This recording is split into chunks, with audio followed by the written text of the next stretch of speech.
What is shaken, Internet? My name is Salts, and I'll be discussing the upcoming Final Fantasy VII Remake, the changes we know will be happening, and both the pros and cons from those changes. The five major topics we'll be discussing are voice acting, the new graphics and model, new battle system, the new cinematic cutscenes, and the episodic content release. These are all things based off of the new information from Square Enix and the two release trailers as of December 2015. If you'd like to jump to a specific topic, click the link in the annotation on your screen now or the description below for you mobile users. Now first, I will say that I am a big Final Fantasy fanboy and have played and beaten nearly every Final Fantasy game out there. Stupid Final Fantasy VIII. But never mind that, a story for some other time. The fact is that I want the remake of Final Fantasy VII to be amazing, and want to bring up some of my thoughts on what we know so far, bringing to light both the good and the bad points. Now, FF7 may or may not be the best Final Fantasy game out there, but it's clearly the most beloved by fans. Sorry for us FF6 fanboys. Now, it's the highest selling FF title with nearly 10 million units sold, and I don't even know if that includes the actual Steam release. So suffice it to say, there's a lot of nostalgia in a remake of this game. But let's break it down to the major changes we know are going to happen. First up, let's discuss the voice acting. The game is going to be fully voice acted, or at the very least have a lot of voice acting in it. There might be some extras that don't have voices, and that'll be okay. Because if this is any indication, You're doing this for the planet, same as us. Not interested. yeah, Cloud, I'm not interested either. So the trailer we've seen shows off most of the characters in the first few hours of the game or so. And some of the voice acting is pretty fine, like this. I still don't see why we brought a Shinra soldier along. No way he'd throw all that away for us. What's his name, anyway? Cloud Strife. And he says it's former soldier. Look, heavy security like this, you want a professional. And see, that's perfectly acceptable. The pros of having so much voice acting are pretty obvious.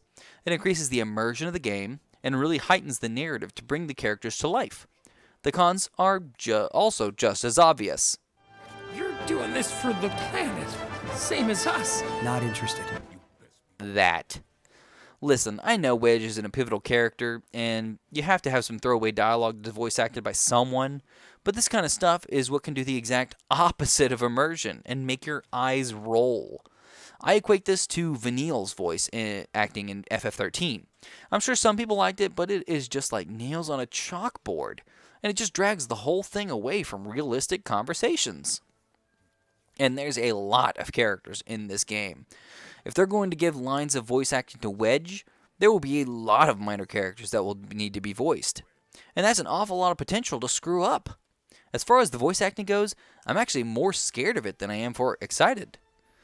Voice acting alone can make or break your game, and I feel there's way too many characters in Final Fantasy VII for that margin to be favorable in a good scenario. Now, the second topic I want to discuss is the new graphics and updates / remade models. Of course, the original game was built with basic polygon models, with pre-rendered backgrounds or textures. The jump to fully realistic models along with full 3D environments is the core reason people have been asking for a remake in the first place. Now, the environments shown so far are all of Midgar, so whatever, but they look fantastic. The first trailer was more of a cinematic view of everything, but the second trailer really showed off how you'll actually be traversing the terrain. The shots of rubbled tunnels, likely after that first explosion, and the Midgar streets look great, and would make really anyone excited to play this game. The cons here are actually pretty minor. The biggest complaints would be that they're just kind of filler. Instead of running through one screen of Midgar streets, you actually run through all of the streets. For those of you who actually played Crisis Core on the PSP, you'll kind of understand. A lot of the environments can just be really repetitive, over and over and over again, the same stuff. Along those lines, the path really could end up being very linear, such as the first umpteen hours of Final Fantasy XIII. You're kind of just running forward through a line on a map endlessly. Also, there are some maps in particular that require you to see the whole thing to understand a puzzle, if you remember back in Final Fantasy VII, like the actual game. In these scenarios, some really extra camera work will have to happen, or the puzzles will really have to be just completely redesigned. But really, there are workarounds to this. None of the cons for updated graphics are really cons for gamers, except the bonus time it would take to develop that part of the game. The most realistic complaint is that there will be more filler areas, but with the new combat system, I think this will kind of fix itself with very little issue, and can say that I'm actually pretty optimistic about the updates. They were the core reason we wanted this in the first place, after all. Now, speaking of the combat system, let's discuss it now. The combat system is getting a big overhaul, and I'm going more towards FF12, FF13, and Kingdom Hearts. Based on the single trailer we've gotten of actual combat, I'm thinking it will most closely resemble Kingdom Hearts, where you'll be navigating menus real-time while moving and fighting. This does beg the question, will a jump option be included? I'm guessing no, but that would really be a big change. Anyway, moving on. Now, we kind of expected this. The ATB random battle system is pretty antiquated, stretching back to like 25 years ago, or something along those lines. And the FF series has really been moving away from it for almost over a decade now, if not more. The pros that a new battle system really brings are some freshness, and along with the more robust environments, it helps you kind of fill that space in and really appreciate the world around you with a more mobile battle setting. It also doesn't bog you down with meaningless fights. Speedrunners of Kingdom Hearts skip rooms entirely, and even casual players of the game will run past enemies once they're strong enough. When you played FF7 for the first time, there was definitely points where you were stuck there mashing the X button, or whatever button you needed to press, to just attack the monsters over and over with, and just get it over with. A new battle system will really take out that tediousness by allowing you to run past enemies. Now, if they go the FF13 route instead of Kingdom Hearts, there will still be some possibility of skipping unnecessary fights. I don't think we'll be seeing the Paragon system from FF13 or the auto fighting of FF12, but more on that when we know more. Now, the cons to a new battle system are a bit more subtle. The fighting itself actually isn't a big complaint most people have. It's the reward system. Gathering and leveling up materia in FF7 was a big part of the game, and with changes to the battle system, we just don't know how these changes will come into play. I'm 100% sure that materia is still going to be a thing, and leveling it up will also probably be a thing, but the concern is definitely there. Now, the other big concern is the point of view argument. In Kingdom Hearts, you always only control Sora, and the other characters are just there to support you. This will likely not be the case in the FF7 remake, since your party members aren't just going to revive after a few seconds like in Kingdom Hearts. That's why I bring up FF12, where you have to break combat or revive your party members during combat, but you can always switch between them too. The whole idea still bothers me though, because you kind of have to have some kind of AI handling your partners when you're not controlling them yourself. Now, in the original FF7, you could do some cool combos with materia on different characters to pull off some really cool combos thanks to the turn-based combat.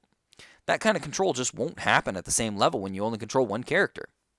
Even if you can switch between them, you still issue commands one at a time, and judging by the trailer, commands and enemy attacks will happen just as fast as you can input them. Gone are the slow battles of yore. Controlling multiple party members has always been a struggle since FF12 had programmable AI, FF13 had controlling the theme of your team, and Kingdom Hearts just abandons the idea completely and focuses on controlling one character. Other games may have done it better, but I'm just looking at Square Enix's own track record, and this kind of scares me a little. Either we'll spend all our time controlling Cloud, at least through most of the game, or we'll just be going through have some mishmash of these other games, handed to us through a new battle system. I'm kind of skeptical of the battle changes, but I am also still leaning on the positive side because Square Enix has always been able to deliver innovative and relatively fun solutions on this front, so I'll kind of give them the benefit of the doubt on this one. Next up is the topics of cinematics. Cinematics in the original game were limited to few and far between, with most of the story being told through just basic dialogue boxes. Obviously, they couldn't move the camera very much since the backgrounds were just pre-rendered, so with a new 3D environment and all the pretties, we want to really be able to see everything from all angles. But my big concern is that the second trailer shows cinematic angles from like the first 20 to 30 minutes of the game, and there are a ton of them. Almost 2 minutes of the trailer, and roughly 75% of it is cinematics. I mean, this leads to the biggest con for cinematics, a break in narrative flow. It's like taking 5 steps and then watching a 15-second video over and over and over again. This reminds me a lot of Kingdom Hearts, which is a very cinematic game. Don't get me wrong, I love Kingdom Hearts, but there was an abundance of story inserted into moving from screen to screen. Maybe that's a good thing. Maybe it's a bad thing. So let's not dwell on it too much. Now, the pros for having so many cinematics is that we can get really more immersed into the environment. Also, allowing us to see the expressions on characters' faces could really be a good reason for this, showing off that shiny detail. But imagine, if you will, going back to play the beginning of the original Final Fantasy VII. You start the game running into the Mako reactor, stopping regularly to talk with our supporting Avalanche cast. Every time you talked with any of them, you had to watch a cinematic. Even if it was only a 10-second cinematic, the flow of the game could really get interrupted or slowed down significantly. Now let's go to the extreme here. If any of you played the Order 1886, you might understand cinematics can really bog your game down. Now this might be overreacting. The trailer might show these cinematics because they are important moments, introducing us to Cloud and Barrett and the Avalanche crew. Maybe they're just there for the intro kind of stuff to get people into the game. Or maybe they won't even be in the final game. But the simple fact is that this kind of scares me a little. I feel that one of FF7's strongest points was its flow, as the characters are always moving forward at a steady pace, and you rarely felt that you were moving too fast or too slow ahead in the narrative. These kind of cinematics could really hurt that pace if overused. Now, one final point that worried me on seeing the cinematics in the trailer: lip syncing. Ask any animator. Lip syncing is hard, and 3D lip syncing is even harder. Obviously, the lip syncing will be done for the Japanese dialogue, not English. Normally, this can be kind of worked around a little bit because the voice actors can fit in dialogue, or the scriptwriters can change the dialogue slightly to compensate for it. However, this is a remake, and that is not going to fly. People would be outraged if the text changed significantly, so the writers have to be careful. This puts even more rigid requirements on the voice actors themselves to lip sync well. Based on the trailer, they're not even going to try. They're going to rely on suspension of disbelief to just accept that if people's mouths are moving, they're the ones talking. This worries me because with the updated graphics, that suspension of disbelief gets a lot harder. Honestly, I don't want to harp on this too much, since there is little anyone's going to actually do about it, but I'm just hoping that I'm wrong and thinking that this will hurt the voice acting overall, or immersion. And now, for our final and apparently biggest concern as a fandom, the episodic content release. This stems from the news that the game will be released in pieces, instead of all at once. That is quite literally all we know now. We don't know how big those pieces will be, how much they will cost, how many there will be, if they can be purchased out of order, if you can go back and explore content outside of your piece of content purchased, who's on first, what's on second, etc. So, with that in mind, let's face the facts. The pros of episodic content are clear. You will get your hands on the game sooner than if they completed the whole freaking game. That is simply a guarantee, unless they put so much effort into the first piece of content that they will have developed the entire game. I just don't think that Square Enix will do that. Additionally, the players will get a chance to try the new game. Instead of buying the whole game, you can buy the first piece and see if you like where that remake is going. If you hate the new combat system, for example, then maybe you don't spend any more money. And then, boom, you saved money. Also, the publisher can gauge interest in the project. Obviously, people who have been yelling for an FF7 remake for years, but when people actually get their hands on it, they might realize that they don't want to replay the game again.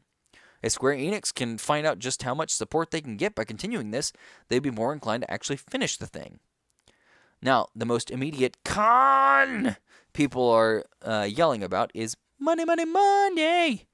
They feel that Square Enix is just going to milk them dry with episodic releases and overprice each piece. I'm here to tell you, of course they will. They're a business, and they know people will pay for it. Now, that doesn't mean they're going to be charging $100 for each patch, and each patch will add the next 15 minutes of game. I don't think that's going to be the case. Could I see them breaking up the game into maybe, a dozen pieces? Sure. You know what that would mean? That means each section is roughly 3 to 5 hours, since the game was originally intended as a 40-hour experience. Will people be willing to pay $60 for that? Again, if you played the Order, yes, people will. But people will immediately regret it and start yelling at the development team and rioting in the streets, etc., etc. This simply won't be the case. Square will do their research. Will they overcharge for the game? On launch? Definitely. But like all other episodic content, it will get cheaper over time. And when we say episodic, that doesn't mean it's going to be broken up into chapters like, those Telltale games. It could be patch content that you have to pay for, or expansions like World of Warcraft. Here's the Calm/Junin expansion after you bought the Midgar base set, in all of these cases, old content will get cheaper. Eventually, once the whole game is out, you'll be able to buy the whole thing at a relatively reasonable price. If you want to wait until the whole thing is done, then hey, great. You get to pay a smaller price than the rest of us and still enjoy the whole game. However, if Kickstarter is any indication, people don't mind forking over oodles of money for unfinished and even potential content. This could be viewed as that. Pay extra money up front and play the game now versus on release date. Now don't get me wrong, I expect each piece of content to be overpriced. I don't expect it to be $60 unless it's close to like the entire first disc worth of content, but who knows? We can't just jump to conclusions as far as price and length goes. But we can speculate about what this means to the game as a whole. There are two types of episodic or periodic content: consumable and filler. Consumable content is content that can be completed in full and then becomes relatively worthless, except to be reconsumed the same content. Think of like the Telltale games. Once you complete one episode of a game, you're pretty much done unless you want to replay it and make different choices. Really though, at the end of the line, there's nothing that directly affects the game after you're done with the content. Every game is consumable content as it's the primary motivator to get people to play the game. Filler content is a little more broad. Think of a game like World of Warcraft. It has consumable content, such as raiding, where you can go beat all the bosses and see the cinematics. Then it has filler content, such as the gear from beating those bosses, or leveling up, and pet battles, and PvP. You keep getting rewarded based on playing the game more. In an FF7 remake, this could go both ways. Obviously, there is consumable content because there is a story for each part. What I'm wondering about is that filler content. What's going to keep me playing the game for the months in between patches, or a new episode, or whatever you want to call it? And if there's not really anything there, that worries me too. Let's say I've finished a piece of game and want to play more. Will I be able to keep leveling, collecting items? Like, what's the limit there? Unlike the Telltale narratives, this game has a string of sequential crises. Break it up and I'll forget what my last crisis was 3 months ago. Will newcomers remember who Sephiroth is when we barely see him once, and then he's back in 2 episodes 6 months from now or something? The problem is that FF7 is a simple narrative string.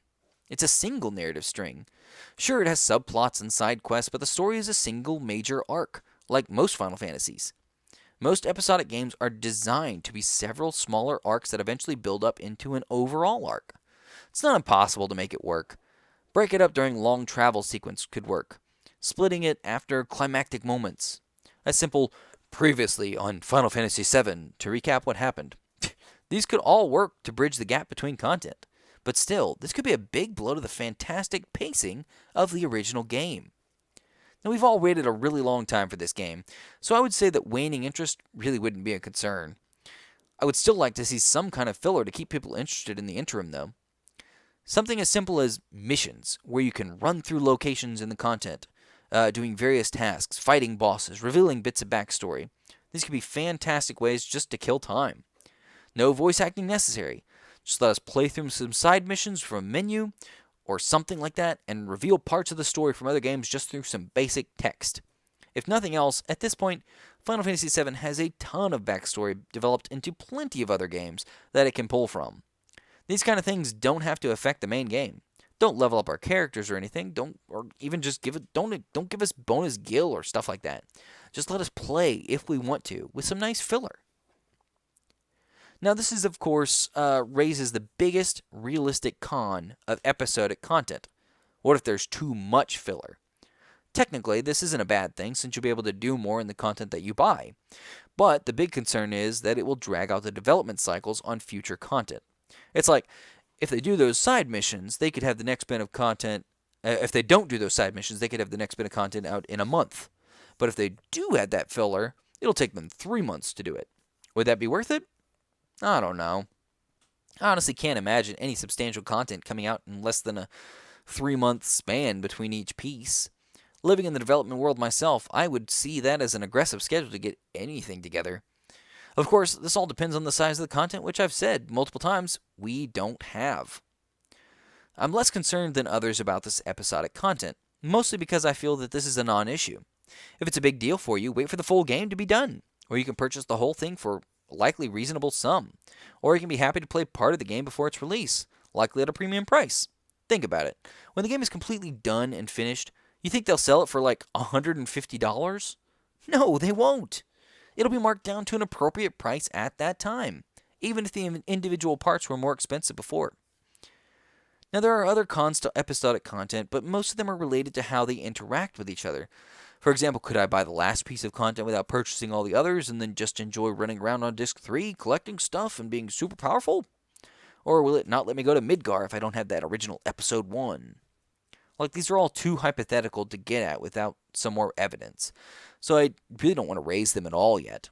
So, to end the debate, I will say that episodic content mostly is annoying because it could delay the completed project as a whole. But it will let you get the starting pieces in your hands sooner. So overall, it's a wash. People have waited this long. What's a few years more? So that's my take on the pros and cons of the big changes we know so far. As I always like to do, let's do a little recap, shall we? For the voice acting, on a scale of 1 to 10, with 1 being OMG, it's going to ruin the game, and 10 being sweet nectar from the heavens, I'd give it a 3. I'm really skeptical about how many characters are actually going to get voice acting like Wedge, and also how lip syncing might affect the immersion in the game. For the new graphics and models, I would give it a 9. The game looks fantastic, and I don't think there's much as far as worries go, beyond how some of the larger map puzzles might work out, and this is really what we wanted all along. For the new battle system, I'd give it a 7. I love the way it looks, and I'm hesitantly excited to see what Square Enix can deliver to mesh well with the system we've seen from their other recent action RPGs. For the new cinematic nature of the game, I'd give it a 4. I'm actually a little worried about how detrimental these will be to the flow of the game, and really just want to see how many times we're going to cut away into these. Now finally, for the episodic content, I'm going to give this a straight 5. Mostly because there are way too many unknowns as of now. When we have more details on the content, I'll move this slider, but for now, we just don't know how big an issue this actually is going to be. Hopefully you've liked this in-depth look at what we know so far of Final Fantasy VII. I'll be watching for updates on this and, might make some more videos like this in the future. Did I make some big changes? Did I miss some big changes? Is there something you disagree with? What are you most excited about and distraught over? I'm sure you all have your own thoughts, and I'd love to hear them. Please leave your own thoughts and questions in the comments below, as I'd love to hear what others think of the big changes so far. Now, one last Final Fantasy related news I want to talk about. If you follow my channel, you might know that I'm working on a fan dub of Final Fantasy VI, although I'm about as fast on that as I am about my World of Warcraft videos, which is to say, super slow. Regardless, if you are interested in a more frequently updated fan dub, I want to give a shout out to Helios the Great. Helios and his team are working on their own fan dub of Final Fantasy VI, and despite starting way after I did, and they have gone much, much further than I have. If you like the game, or have any interest in fan dubs, I really suggest you go check them out by clicking the annotation in the video now, or the link in the description below. I find Helios' editing absolutely stellar, and some of the voice actors on the project are just fantastic. Now with that out of the way, let's wrap this up. Please like, favorite, share, subscribe, all that jazz, and, as always, you keep it salty, Internet.